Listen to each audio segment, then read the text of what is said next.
బాలరాజు చేతుల్లోనే సత్యం అయితే ప్రాణాలు వదిలేస్తాడు, నా చెల్లెల్ని కాపాడమని చెప్పని. ఇంకా సత్యం అయితే వాళ్ళని వెంటాడుకుంటూ, ఇంకా కత్తిపోటు ఉన్నా అక్కడే వెంటాడుకుంటూ వాళ్ళనైతే వస్తాడు. ఇంకా వచ్చేసరికి వాళ్ళైతే చెప్పినట్టుగానే రౌడీల చేత ప్లాన్ ప్రకారం చేపిస్తూ ఉంటాడు. ఇంకా బాలరాజు అయితే ఇంకా సత్యం ప్రమాదంలో ఉన్నాడని చెప్పని పరిగెత్తుకుంటూ వచ్చి ఇంకా సత్యం అని చెప్పని పట్టుకొని తనకున్న కత్తిని అయితే తను తీసేస్తాడు. ఇంకా అది తీసేది అదంతా కూడా అయితే వీళ్ళు రికార్డ్ చేస్తూ ఉంటారనమాట. అప్పుడు ఇంకా సత్యం అయితే, బాలరాజు నేను క్షమించు, నేను నీ విషయంలో చాలా తప్పుగా అర్థం చేసుకున్నాను అని చెప్పని అనేటప్పటికీ, అయ్యో అదేం లేదులే సత్యం, నువ్వు వాడి దగ్గరికి ఎందుకు వెళ్ళావు సత్యం అని చెప్పని అంటూ ఉంటే, ఆ నీచుడిని మాత్రం వదలొద్దు బాలరాజు, నువ్వే కరెక్టు, ఇప్పుడు నువ్వు కావేరి ఎలా కాపాడావో అలాగే ఇప్పుడు నా గురించి వదిలేసి నన్ను హాస్పిటల్ కూడా తీసుకెళ్ళాలని అవసరం లేదు.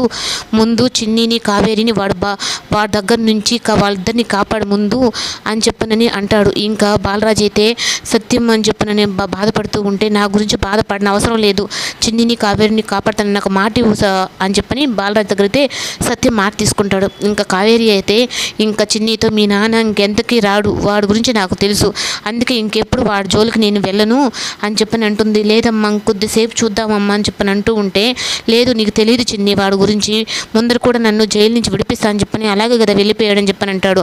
ఇక్కడ సత్యం అయితే ప్రాణాపాయంతో కొట్టుకుంటూ ఉంటే, ఇంకా లాస్ట్ ఆఖరిగా మాటగా, చిన్నిని కావేరిని నువ్వే చూసుకోవాలి, నా కుటుంబం గురించి కూడా నాకు దిగులు లేదు, నాకు చెల్లెలు నా మేనకోడల గురించే నాకు బాధ అంతా అని చెప్పని ఇంకా సత్యం బాలరాజు దగ్గర అయితే మాట తీసుకొని చనిపోతాడు.